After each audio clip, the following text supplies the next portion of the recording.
আসসালামু আলাইকুম বন্ধুরা। আজকে আমি আবার হাজির হয়েছি আপনাদের মাঝে লেয়ার শাহি লেয়ার পুডিং, যেটাই বলুন না কেন আজ আমি সেটা নিয়ে হাজির হয়েছি। দেখুন তো, দেখে মনটা ভরে যাচ্ছে না বলুন তো? আমার পরিবারের তো সবাই খুশি হয়েছে, আর খেতেও অনেক অনেক টেস্টি হয়েছে। এখন পর্যন্ত যারা যারা খেয়েছে তারা সবাই আমার প্রশংসা করেছে, তাই ভাবলাম যে আপনাদের সঙ্গে রেসিপিটা শেয়ার করি না কেন, তাহলে আপনারাও বানিয়ে খেতে পারবেন। খুবই সহজ আর কম সময়ে বানিয়ে নেওয়া যায়, আর মেহমানরাও খুশি হয়ে যায়। শুধু মেহমান কেন, নিজেদেরও তো কখনো কখনো স্পেশাল কিছু খেতে ইচ্ছে করে, তাই না? চলুন তাই বানিয়ে ফেলি। আমি আগে থেকে জাল করে ঘন করে নিয়েছি গরুর দুধ। সেই দুধ থেকে আমি 2 কাপ দুধ দিয়ে দিয়েছি, আর হাফ কাপ চিনি দিয়ে দিলাম। মিষ্টিটা আপনারা আপনাদের পছন্দ মতো দিতে পারেন। আমি 2 কাপ দুধে হাফ কাপ চিনি দিয়ে দিয়েছি, আর এখানে আগার আগার পাউডার দিয়েছি 1 টেবিল চামচ।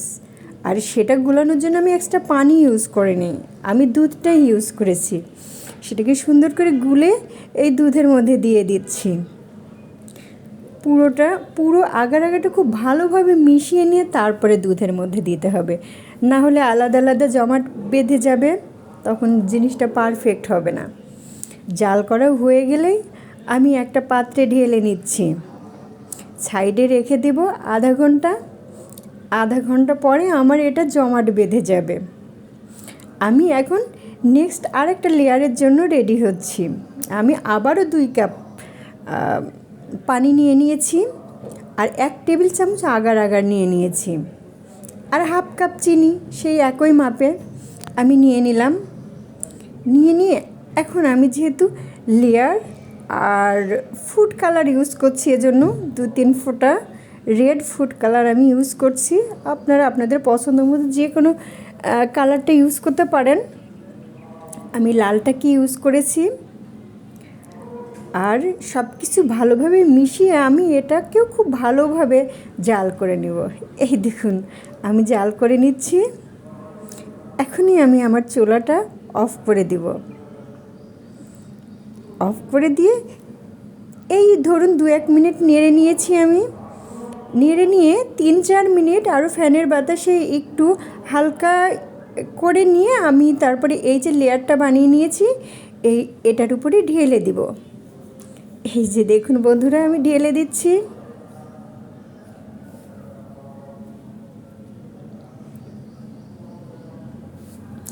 এভাবে আপনারা পরপর অনেকগুলো লেয়ার করতে পারেন। আমার এই দুটোই করতে ইচ্ছে করেছিল, তাই আমি এই 2টো লেয়ারই করেছি। এই দেখুন, সাইড থেকে দেখা যাচ্ছে, দেখতে ভালো লাগছে না বলুন? এখন আমি এটা ঠান্ডা হওয়ার জন্য অপেক্ষা করছি। এটা ঠান্ডা হলেই আমি ফ্রিজে দিয়ে দিয়েছিলাম। আমি ফ্রিজের র্যাপার দিয়ে আমি ফ্রিজে ঢুকিয়ে দিয়েছি। যখন ঠান্ডা হয়ে গেছে 3-4 ঘন্টা পর, তখন আমি বের করে নিয়ে এভাবে কেটে নিচ্ছি।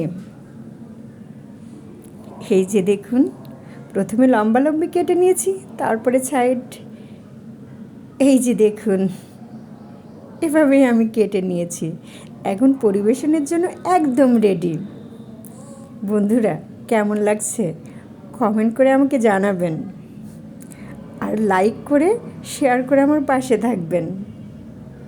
থ্যাংক ইউ বন্ধুরা আমার পাশে থাকার জন্য, আর এতক্ষণ আমার ভিডিওটা দেখার জন্য। আর দেরি কেন, চলুন খাওয়া শুরু করা যাক, তাই না? আমার তো দেরি একদমই সহ্য হয় না, তাই কি করব বলুন, আমি শুরু করে দিলাম। আপনারা কিন্তু রাগ করবেন না, বাসায় তৈরি করে খেয়ে নেবেন। ওকে।